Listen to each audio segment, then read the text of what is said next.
Tubewell বসাতে গিয়ে গ্যাসের সন্ধান মিলেছে নোয়াখালী সদর উপজেলার একটি বাড়িতে। প্রায় 1 বছর ধরে সেখান থেকে গ্যাস উঠছে। গ্যাস উত্তোলনের সম্ভাব্যতা যাচাইয়ে সেখানে যাচ্ছে বাপেক্সের প্রতিনিধি দল। মিজানুর রহমান রিয়াদের তথ্য ছবিতে ডেস্ক রিপোর্ট। 250-টিরও বেশি ডিজাইন অপশন নিয়ে ওয়ালটন স্মার্ট ফ্রিজ, বোঝে আপনার প্রয়োজন। নোয়াখালী সদর উপজেলার 20 নম্বর আন্ডারচর ইউনিয়নের ফারুক হোসেন গত বছর বাড়িতে গভীর নলকূপ বসানোর জন্য কাজ শুরু করেন। 160 ফুট গভীরে যাওয়ার পর সেই পাইপ গ্যাসের চাপে উপরে উঠে আসে।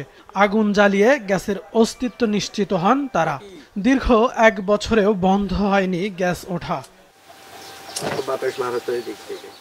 গেল 4 মাস ধরে সেই গ্যাস দিয়ে একটি চুলায় রান্না বান্নার কাজ চলছে ফারুকের বাড়িতে।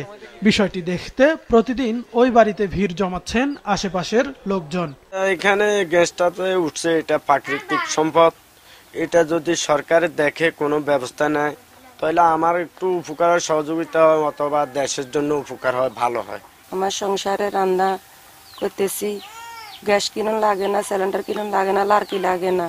মাটির নিচে তো একটা গ্যাস উঠতেছে, গ্যাস আমি রান্না করতেছি। এখান থেকে গ্যাস উঠে মনে করেন বাচ্চারা চাঁদে যদি কোনো সমস্যা হয় তাহলে বাচ্চারা চাওয়া যাইতে পারে। এখন সরকার যদি একটা মনে করেন যে আজ দেখে মনে করেন যে একটা নিরাপদ হইতে পারে। বিষয়টি সম্পর্কে খবর নিয়ে বাপেক্স সহ সংশ্লিষ্ট কর্তৃপক্ষকে জানানোর কথা বলেছেন জেলা প্রশাসক। সদর উপজেলা আন্ডারচর ইউনিয়নে গ্যাস নির্গমনের খবর পেয়েছি। এটি ফিজিবল কিনা আদৌ বিষয়টি সংশ্লিষ্ট দপ্তরকে এটা আমরা জানাবো। তারা সরেজমিনে পরিদর্শন করে পরবর্তীতে হয়তো ব্যবস্থা গ্রহণ করবে। বেশ কিছুদিন ধরেই দেশে চলছে গ্যাস সংকট। ইতিমধ্যেই বাপেক্সের অনুসন্ধানে নোয়াখালী সহ দেশের বিভিন্ন স্থানে একাধিক কূপে মিলেছে গ্যাস। এ জায়গাটিও অনুসন্ধান করে প্রয়োজনীয় ব্যবস্থা নেওয়ার দাবি স্থানীয়দের।